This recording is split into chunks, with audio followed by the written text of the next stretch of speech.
speakers, and we have two for the night, and one is Jim Sims and one is Woodrow. Now, Jim Sims is our first speaker, and he is a competent communicator multiple times over. He has been a Toastmaster since 1997, when he joined Easy Speakers Toastmaster in District 46 in Long Island. Tonight, Jim is sharing some unique ideas about evaluations that he received from Bob Turel, ETM, and providing feedback for Jim's own speeches, which he posted to YouTube. Jim believes that thanks to Bob, he's grown exponentially as a speaker and an evaluator. Please welcome our Toastmaster, Jim Sims, and help him thank Bob Turel, our honorary member and silent evaluator. Jim Sims.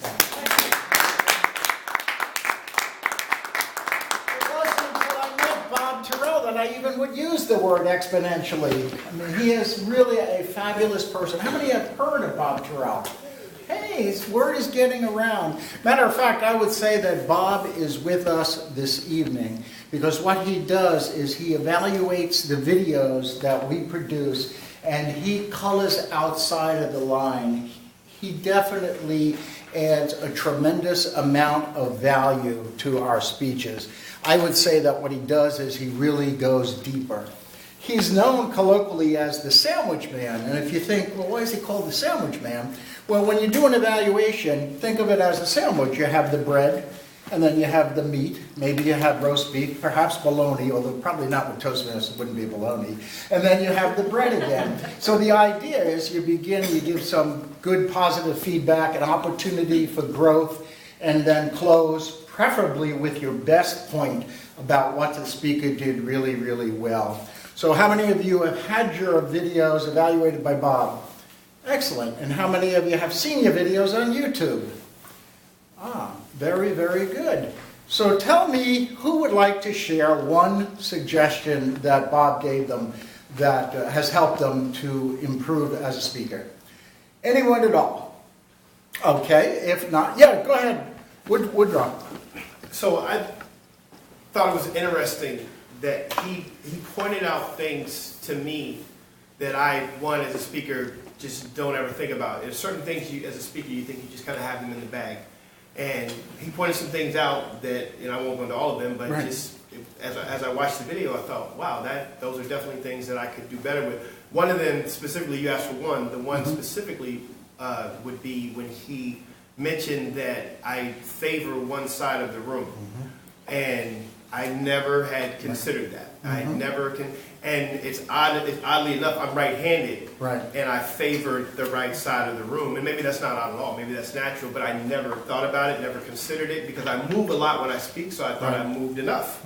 But clearly, I favored the right side of the room, and he pointed that out, and then I watched the video, and I was like, wow, he's right. Fantastic. Thanks so much for sharing. One of the reasons why I even bring this up is because I think it is so valuable to have his feedback, and I'm trying to encourage people to share that feedback with other members, because if it's something he told you about your speech, such as Woodrow mentioned, we often tend to be right-sided or left-sided. If somebody doesn't point that out, that, hey, you forgot the people over here, then you're not going to make the kind of eye contact that you want. One of the things that Bob is really good at is he says that we need to make sure that we have an introduction for our Toastmaster, preferably ahead of time, and not when you come in and 5 minutes before you speak, you write it down on a napkin. It helps if you give it ahead of time, because then the the Toastmaster knows a little bit about the why that you want to speak about and what the audience is going to get out of it. So that is pretty important. And part of that is what manual you're on, what project you're doing, and what the title of your speech is. He also suggests that the Toastmaster should stay true to the script, because the script is the kind of authority to speak. Why are we going to listen to you this evening? So rather than winging it, and you do have to wing it if you're the Toastmaster and you don't get an introduction, but rather than winging it, getting that ahead of time will make it a lot easier for the Toastmaster. So you want to provide them with a script. One other suggestion that he had that I thought was really a well thought out recommendation is to hold back the name of the person you're introducing to the end. It's a little convoluted here because we have the agenda and we know who's speaking, but you might say this evening's speaker is someone who's been a distinguished Toastmaster for over 20 years. He has been a member of multiple clubs. He's participated in contests all around the district, and he has won numerous pieces of bling. I'm pleased to welcome this evening John Morse. And all of a sudden you're thinking, well, who is this person? And it gives a good build-up. It's practice to kind of do that, so that's really important. One of the things that Bob also talks about is the speaking area. I sometimes call it stagecraft. One of the suggestions he said in an evaluation he gave to me is, I liked your use of the speaking area with lateral steps and then pausing. I used to say you shouldn't speak while you're moving, because then they can't catch you on the camera. But if you look at the world champions of public speaking, they do that, but they don't avert their eyes to the audience. But they'll sometimes speak when they're on movement. And the best way to use stagecraft is probably to do it chronologically. Talk about the time you were a kid and you rode a bike, and then maybe you come over here and you want to embrace this part of the audience, so you talk about your times in high school and how you ended up being bullied. And then finally maybe you talk about when you graduated college, how you met your wife and you found your career. So that is how you use stagecraft. One of the things that Bob mentioned that I'll read to you, and I think this is good because we had somebody using the whiteboard, might have even been me. He said that the speaker uses something like a whiteboard or PowerPoint, stand to the audience's left of the display chart or the board. That works best for Bob. The research behind this is like reading a book. The audience unconsciously looks or reads from left to right. And since you're the main story or speaker, it feels more natural to look at an item on the board than return or gaze to the left to start a new sentence. Or in this case, listen to the speaker discuss. Once again, practice makes progress.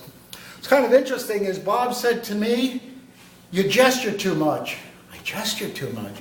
He saw in my speech, he said, it doesn't have to be that each one of your gestures mirror each other. John Morse will actually, he'll have a grimace on this. He even said you can put your hand in your pocket, maybe casually, to kind of limit the gestures. I thought that was pretty interesting. He also said, when you practice gestures, use crib notes. So if you write out your speech, which some people do, put on there where you might want to say, I want to gesture broadly, or I want to reach out and say, do you have anything to ask? So you actually kind of script that in terms of what you want to do, what you want to share. In terms of scripting also, you might say, where do you want to stand at a certain part of your speech? And I'll just close with a couple of tips from the presentation guru. He says that you can literally turn any negative comments into plus. So I didn't like how you could be, I'd like more if you, or I'd like it more if you speak too fast. You might say, if you speak slower, I can follow your points better. Instead of saying your presentation is too long, you might say with fewer slides, you'll increase your impact on the audience. And I have to close with this heartfelt comment that Bob gave to me. He said, I've enjoyed your style of speaking since we first met 20 years ago, Jim, and my respect and admiration has only increased over our friendship years. I appreciate your flexibility in adopting new methods of feedback and adapting your style to accommodate the points you feel add value to your evaluation. I encourage you to embrace Bob Turel. He is the silent evaluator, the sandwich man, and he's made a difference in my life. Madam Toastmaster.